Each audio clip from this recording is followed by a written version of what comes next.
Hello students and welcome to the lecture. So students, as we can see here that basically in this lecture we are going to start an important topic, that is the geographical features of India part 1. Okay, this is the topic that we are going to talk. So far basically we have talked about India in the historical context. Basically in this lecture we are going to talk about the India, but we will have some different approach, like we will talk about the country but from the geography point of view. And in order to talk about anything from the geography point of view, the first thing that we should start with is about the geographical features the country possesses. So that's why in the terms of India also, we will start the topic in the same manner. It's like geographical features of India. Okay. But this is going to be our part 1. If we talk about this geographical features of India, then these all are the topics that we have here to start with. Like the introduction part. In the introduction part, the first is introduction to the India's geography. Second is the Himalayas. Like the Himalayan mountains, Greater Himalayas or the Himadri, Lesser Himalayas or Himachal, Outer Himalayas or Shivaliks, Trans-Himalayan ranges, and then the Purvanchal Himalayas. Thereafter, the Northern Plains. In Northern Plains, we are going to talk about the Northern Plains first, the Western Plain Division, the Ganga-Brahmaputra Plain, and then the definitions of different things that are associated with the Northern Plain. Okay, so these all are the topics that we are going to discuss in this particular lecture. But before all of this, we have a small disclaimer over here. Okay, and the disclaimer is the images used in a slide deck are for educational purposes only. We respect the intellectual property rights of the original creators and the owners of these images. If you are the owner of any of the images used in this deck and have any concerns or issues, then please contact us at sathee@iitk.ac.in and we shall remove the images. Alright. Now, let's first begin with the introduction to the geographical features of India. If we talk about this introduction part, then we can say the India's geographical diversity not only influences its climate and the natural resources that present here, but this also shapes the cultural practices, economic activities, the biodiversity conservational efforts across the country. Okay, it means the diversity in terms of geography that we have, apart from the normal diversity or the social diversity, this diversity is having its impact on the two main factors, like the climate factor and the natural resource factor. But apart from these factors, it also having its impact over the humans and the living beings that living over here. Like in the terms of the cultural practices. So we know in India, the people who live in the north part, they having that different culture from the southern people. Okay, in terms of wearing clothes, okay, the diet and all. Thereafter, the economic activities, like the people who live in the plain areas, they having the agriculture. The people who living in the mountain areas, they having the animal rearing. The people who living in the coastal areas and all, they are having the occupation as an marine and all, right? Similar thing for biodiversity conservation. During the plain areas, the biodiversity conservational efforts are high because of the high population of the humans and the continuous expansion from the human side. Okay, but in the remote areas or in the high mountainous areas where the human population is limited and also the scope of expansion is limited, the biodiversity conservational efforts are not that much of high. Okay, after this, we can say India is basically located in South Asia and it is well known for its diverse and varied geography. Okay, like Indian geography is basically spanning from the mighty Himalayan range in the north to the tropical coastlines of the south. So from here to here, like this is Himalayas, this in the tropical coastlines of south. Okay, this vast subcontinent boasts a rich tapestry of various natural landscapes that were influenced by its climate, geology, and also the cultural history. The country's geography plays a pivotal role in shaping its biodiversity, climate patterns, and also the agricultural practices, making it a region of immense geographical and ecological significance. Got it? After finishing the introduction part, now we have the topic of Himalayas to discuss. Okay. The first is the Himalayan mountains. Okay. If we talk about this, then we can say the Himalayas are young fold mountains. Now here you can see the term is written down, young fold mountains. What is the meaning of this? So basically, if we talk about it, so this is mixture of three words: young, fold, and mountains. Okay. So if we really want to understand it, then first we must start it from the understanding of mountains. Like, what do we understand by mountains? In normal terms, we can say the mountains are like the land which is elevated from its surroundings. Okay. Like, we can say if you ever visited a mountain, so you will find that from where the mountain started, like suppose you can say this is the place. This entire region is basically an plain region and this is the mountain. So if we talk about this, so this mountain is basically a elevated land that is having certain height in comparison with its nearby areas, right? Okay. Thereafter, third point is fold. So what do you mean by the fold? So basically the mountains having the four types: residual, block, fold, and volcanic. Okay. The residual mountains are those mountains which used to be a higher height mountains, but over the period of time they got depleted. Okay. The block mountains are those mountains which having the plain area in between two high mountain areas. Volcanic mountains are generally those mountains which are made up by the volcanic activities. And then comes the folded mountain. Folded mountains are generally, you can say, made up because of the tectonic plates. Okay. What are the tectonic plates?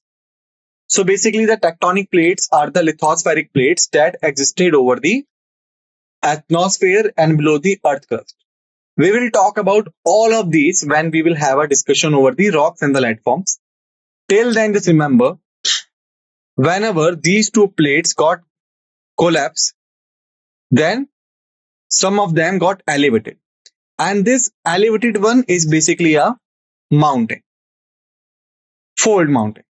Young means the activity of creating an Himalayas is not that much of old as in comparison with the other mountains. It means if we talk about the formation years of the Himalayan mountains and compare it with the other mountains, then the formation is younger than the others. They are renowned as the world's highest mountain range. It means the Himalayas are just not only a young fold mountains, but also they are renowned as the world's highest mountain ranges. Okay. And these also act as a natural barrier. Their extreme cold, snow and rugged terrain deter the neighboring countries from entering India through this formidable range. Like we can say, suppose here is a China and here is a Pakistan. We know in the recent times our relations with these two are not that much of normalized. Okay. So in future, if any of them plans to attack India and try to enter into Indian territories, so these Himalayan ranges, because they having the harsh topography and the harsh weather situations and all, so they ultimately forms a difficult trench in front of our enemies before entering the country of India. Okay. So that is the thing. These are spanning approximately 2,500 kilometers from west to east. It means from this direction. Originate and then goes like this. They vary in width from 400 kilometers in the west and 150 kilometers in the east. It means their width is more in west and less in east. Himalayas are typically divided into the three parallel ranges. Okay. And these parallel ranges are, first is the Greater Himalayas that are also called as Himadri. Himadri is a word that is used in the local language and it indicates the area which is covered by the snow throughout the tenure. Alright. These are located in the northernmost part and this range boasts an average height of 600 meters and spans between 120 to 190 kilometers in width.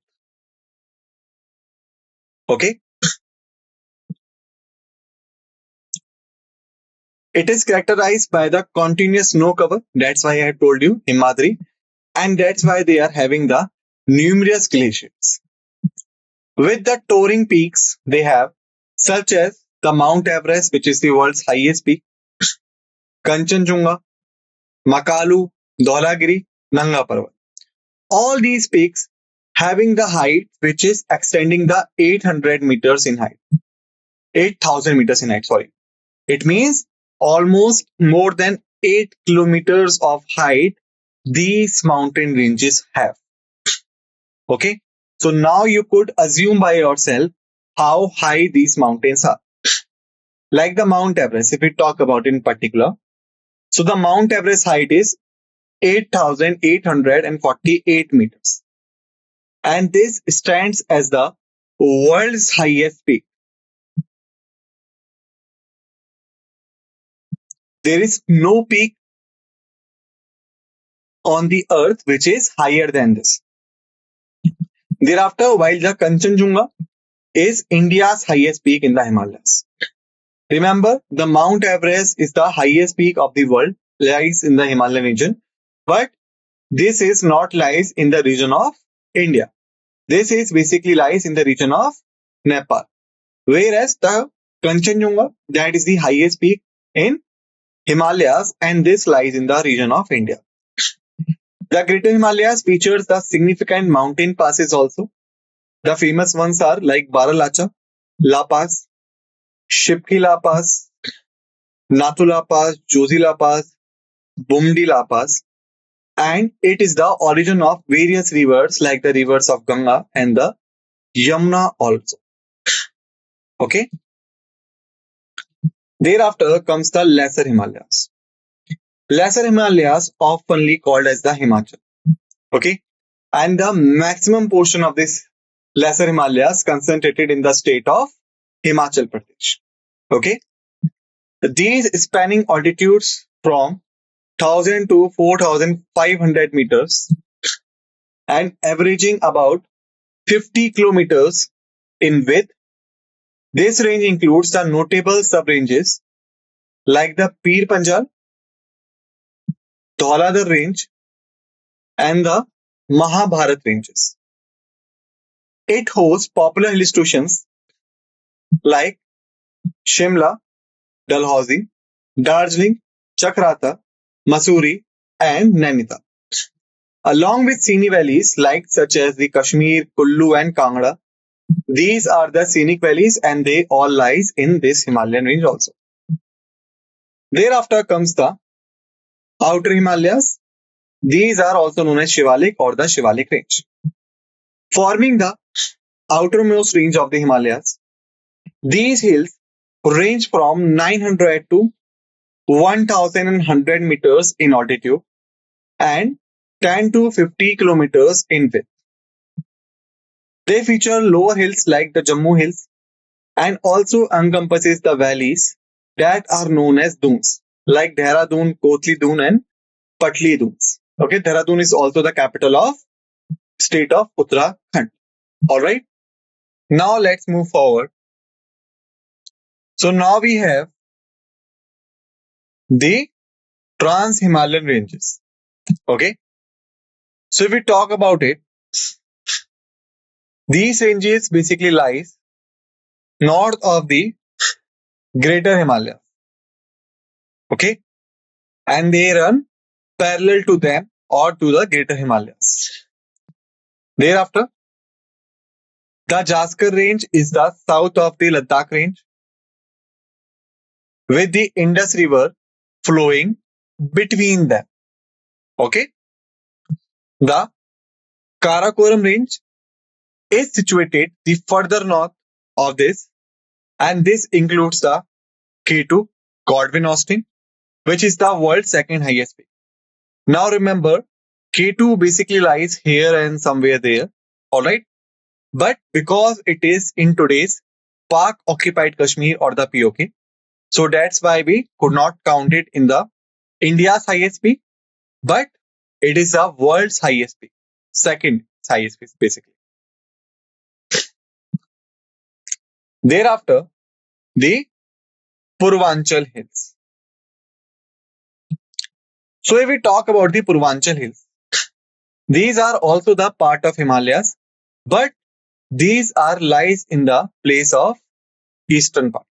Remember, the width of the Himalayas is wider in the west and narrower in the east. That basically makes it like a sword. All right. So, Purvanchal Hills is the part of eastern Himalayas or the northeastern states that having the Himalaya division. The Purvanchal Hills located in the eastern part of India, including the ranges like Mishami Range, Patkoi Range, Naga Range, and the Mizo Hills. Okay.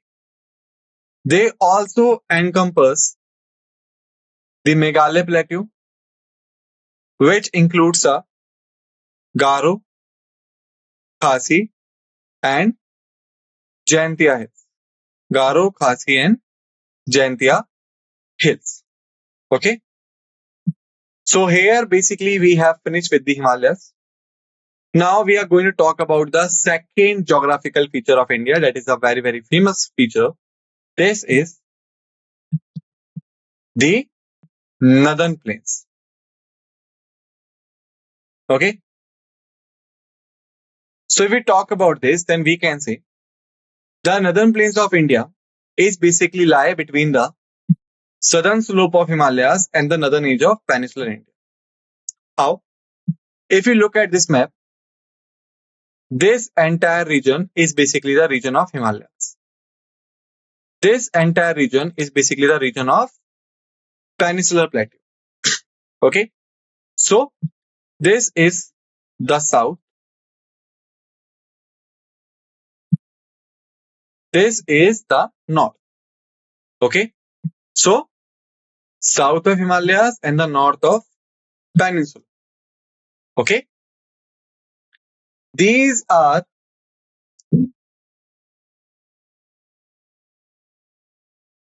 stretching approximately 2,400 kilometers from Punjab in the west to Assam in the east. Like, it starts from here, then and it's here. Now you will say that Rajasthan was also the part of this. So remember, some portion of eastern Rajasthan is basically covers in this, but maximum portion is the desert part. All right. So that's why we generally not includes the Rajasthan in this as a part of it. This vast plain is formed by the deposition of the sediments carried by the three major river systems: the Indus river system, the Ganga river system, and the Brahmaputra river system. Okay. These three river systems and the tributaries and distributaries, these all were responsible to make up of this vast plain that we could see over here. All right. Like this. Its width varies from 300 kilometers in west to approximately 150 kilometers in east. Okay.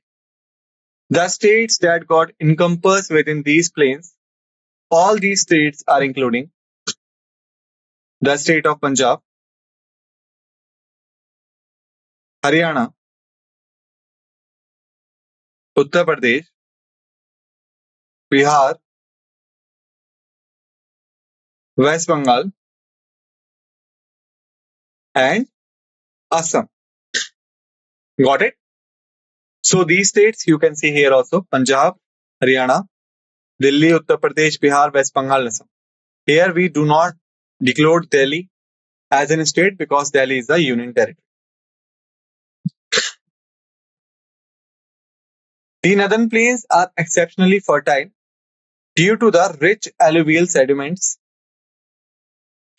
deposited by these rivers originating from the Himalayas. It is one of the largest and the most fertile plains in the world, supporting the cultivation of major crops like wheat, rice, sugarcane, pulses, oil seeds, and the jute. Efficient irrigation practices contribute significantly to the region's food grain production also. The northern plains also are broadly divided into the two main parts. Like, the first part is the western plains. Okay. So the western plains generally found by the river system of Indus. This plain lies to the west of the Aravalli Range. Because the Indus is the west flowing river, so that's why the Indus plain is basically made by the Indus river system, western plain basically, and lies in the west of Aravalli Range. It is characterized by the deposits brought by the rivers like the Satluj, Beas, Ravi, and creating the fertile tracts known as the Doyabs. Okay. Thereafter comes the Ganga Brahmaputra plain. This part of the northern plains formed by the sedimentary deposit carried by the Ganga and the Brahmaputra rivers. It is the region where the ancient civilization like the civilization of Mohenjo-daro and Harappa got thrived, known as the River Valley civilization. This benefiting from the fertile lands and the ample water that was provided by the river networks. Like you can see over here also. Here you will notice this is the main Ganga river. Then you will see various other kind of tributaries and distributaries of Ganga are there. and because of this sedimentation and all, basically this is providing the huge base for the fertile land and the agriculture development. That's why it was one of the major place where the old civilizations got thrived. Thereafter, if we talk about some definitions that are important from the Northern Plains point of view, first is the Doab. This is an alluvial land between the two converging rivers such as the Doab area in Punjab. First river, second river, and this is the land. This is called the Doab land. Okay. Thereafter, the Khadar. The areas that got flooded by the rivers almost every year. Bhangar. Areas that got never flooded by the rivers. Okay. So basically, students, we have finished the topic. Now we are going to talk about the summary and the general overview of the Himalayan mountains in short. If we talk about the general overview, first is Himalayas are young fold mountains. These are renowned as the world's highest mountain range. Okay. Natural barriers. These are extremely cold, snow, and rugged terrain that basically deters the neighboring countries from entering India. If we talk about the dimensions, so the length is approximately 2,500 kilometers from west to east, and width is rangely from 400 kilometers in the west to 150 kilometers in the east. All right. Thereafter, if we talk about the Greater Himalayas, Himadri, location is northernmost part of the Himalayas. Average height is 6,000 meters. Width is 122, 90 kilometers. Characteristics is continuous snow cover and the numerous glaciers. Notable peaks are Mount Everest with height of 8,848 meters. Then Kanchenjunga, Makalu, Dholagiri, Nanga Parbat. All of these are more than the height of 800 meters. Significant passes are Baralacha Pass, Shipkila, Nathula, Jozila, and Bumdila. Major rivers that got originated from here are Ganga and Yamuna. Lesser Himalayas, also known as Himachal. Altitude is 1,000 to 4,500 meters. Width is approximately 50 kilometers. Sub-ranges are Pir Panjal, Dhauladhar, and Mahabharat. Popular hill stations are Shimla, Dalhousie, Darjeeling, Chakrata, Mussoorie, Nainital. Scenic valleys are Kashmir, Kullu, and Kangra. If we talk about the outer Himalayas, these are also known as the Shivaliks. Altitudes is 900 to 1,100 meters. The width is 10 to 15 kilometers. Features are lower hills are there like the Jammu Hills, which valleys are there that is known as the Dooms like the Dehradun, Kotli Doom and Patli Doom. Thereafter the Trans-Himalayan ranges. Locations are north of Greater Himalayas running parallel. Notable ranges are the Karakoram range and all, Jaskar range that is south of Ladakh range and the Karakoram. Purvanchal Himalayas, location is eastern India. Ranges are Mishami, Patkoi, Naga, Mizo Hills. Plateaus are there. Famous one is Meghalaya Plateau that includes the Garo, Khasi and Jaintia Hills. Thereafter, the general overview of the northern plains of India. Location is between the southern slope of the Himalayas and the northern edge of the Peninsular Plateau. Length is approximately 2,400 kilometers running from Punjab to Assam. Width is 300 kilometers in the west to 150 kilometers in the east. Formation, sediment deposition. Formed by the sediments carried by the Indus, Ganga and Brahmaputra rivers. Covered states are Punjab, Haryana, Uttar Pradesh, Bihar, West Bengal and Assam. Thereafter, the fertility in agriculture. Soil. Rich alluvial sediments make it exceptionally fertile. Major crops are wheat, rice, sugarcane, pulses, oilseeds, and jute. Irrigations are efficient practices that enhance the food grain production. Okay. Thereafter, divisions. First division is Western Plain formation. by the Indus River system. Characteristics are fertile tracts that are known as the doyabs. Examples are Punjab area. Rivers are Satluj, Beas, and Ravi. Ganga Brahmaputra plain formation by the Ganga and Brahmaputra rivers. Historical significance are site of ancient river valley civilizations like the Mohenjo-daro and Harappa. Definitions are important like the Doyab, alluvial land between the two converging rivers, Khadar, areas frequently flooded by rivers, Bhangars, areas that never flooded by rivers. So students, basically in this lecture, we have finished the part 1. In next lecture, we will continue with the part 2. Till then, just revise the facts and figures at all we have discussed in this lecture.